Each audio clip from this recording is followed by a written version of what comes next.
আমার মৃত্যুর জন্য দায়ী, সবাইকে মাফ করে দিয়েন, এরকম একটা কিছু পোস্ট করে। তো পোস্টটা দেখার পরে আমাদের হচ্ছে ফ্রেন্ডরা, আমাদের বন্ধুরা যায়, ওর বাসায় যায়। বাসায় যাওয়ার পর ওর সঙ্গে দেখা করতে চায়। ওর বাসায় দেখা করতে যাওয়ার পরে ওর মা বলে যে ও নাকি বাসায় নেই, ও বাসায় নেই। তারপরে চলে এসে পর আমাদের বন্ধু ফোন দেয়, তাহলে ফোন দেওয়ার পরে ও বলে যে বন্ধু আমাকে দেখা করতে দিচ্ছে না, হ্যাঁ আপাতত দেখা করতে আমাকে দিচ্ছে না, পরকালে দেখা হবে, এরকম কিছু সে নিজের মৃত্যু আশঙ্কা থেকে এরকম কিছু বলছে। বলার পরে এখন তার পরের দিনে সকালবেলা আমরা আবার আমাদের বন্ধুরা ওখানে গেছে, সেদিন রাতে ওখানে গেছে। যাওয়ার পরে বলছে কি যে তাহলে তো বাসায় আছে, আন্টি ওকে একটু দেখি রাখেন। বলে যে ও বলছে বাসায় আছে, হ্যাঁ বউ তো বললো বাসায় আছে, একটু দেখি রাখেন। বলে আচ্ছা ঠিক আছে দেখি রাখবো। তো পরের দিন এরকম হওয়ার পরে পরের দিন ও লাইভে আসছিল, আমরা সকালবেলা ঘুমের কারণে কেউ লাইভটা দেখতে পারিনি। তো লাইভটা না দেখার পরে ভিডিওটা দেখছি, দেখার পরে আমরা ওর বাসায় যাচ্ছি। বাসায় যাওয়ার পর শুনি ও মারা গেছে। আমরা যে তালা খুলে আমরা ঢুকি, তারপর ঝুলে লাশটা নামাইছি। তারপর আমরা নিয়ে গেছি পোস্টমর্টম, মানে ওইখানে করতে গেছিলাম, পোস্টমর্টম করতে চাইছিলাম। ওর ফ্যামিলি, ওর আম্মু বলছে পোস্টমর্টম করার দরকার নেই, ওর আব্বু হচ্ছে একজন পাগল, ওনাকে জোর জবস্তি করে ওনার সিগনেচারটা নিছে। আমি একান্তই ওখানে বলছিলাম যে এখানে পোস্টমর্টম করতে হবে, ওনারা বলছে পোস্টমর্টম করার দরকার নেই। তার বোন বলছে যে এরা খুব বেশি কথা বলে, এদের কথা শোনা হবে না, এই ধরনের কথাবার্তা বলে আমাদের হ্যারাসমেন্ট করার পর তারা পোস্টমর্টমের সিগনেচার ক্যান্সেল করে ওদের মতন করে ডিসিশন নিয়ে ওরা কবর দিয়েছে।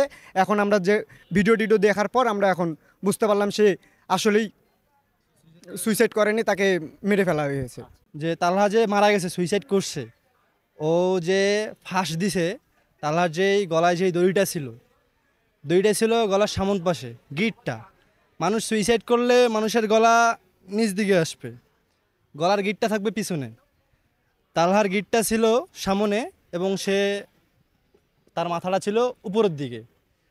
আর তালহার যেখানে মারা গেছে, তালহার পাটা ছিল বিছানার 2 টাক্কুর নিচে। সে চাইলেই বিছানার উপরে পা দিয়ে বাঁচতে পারত। মানুষ যতই মরতে চাক না কেন, মরার শেষ প্রান্তে গিয়ে সে বাঁচার চেষ্টা করে।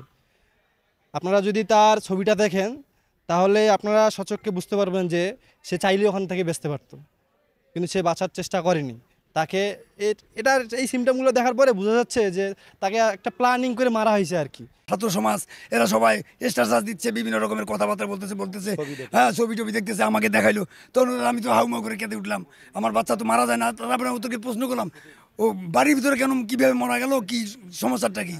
তখন বুঝতে পারলাম যে একে পরিকল্পিতভাবে হত্যা করা হয়েছে। কারণ একে প্রতিটা আপনার আলামত দেবেন, ভিডিও ফুটেজের মধ্যে যা কিছু দেখা আছে, ওর স্ট্যাটাস দেওয়া আছে, ও মৃত্যুর আগে অনেক কথা বলে গেছে, অনেক কথা ওর বন্ধু, প্রত্যেকটা বন্ধু। আমি তো তেমন একটা মোবাইল ব্যবহার করি না, আর ওইভাবে মোবাইল ব্যবহার করতে আমি জানিও না। আর কিন্তু ওর বন্ধু মহল অবস্থা, ছাত্র সমাজ, এরা সবাই সব কিছু জানে। এরা সবাই প্রত্যেকটা ফাইল ফুটেজ ওর বন্ধু মহলের কাছে আছে।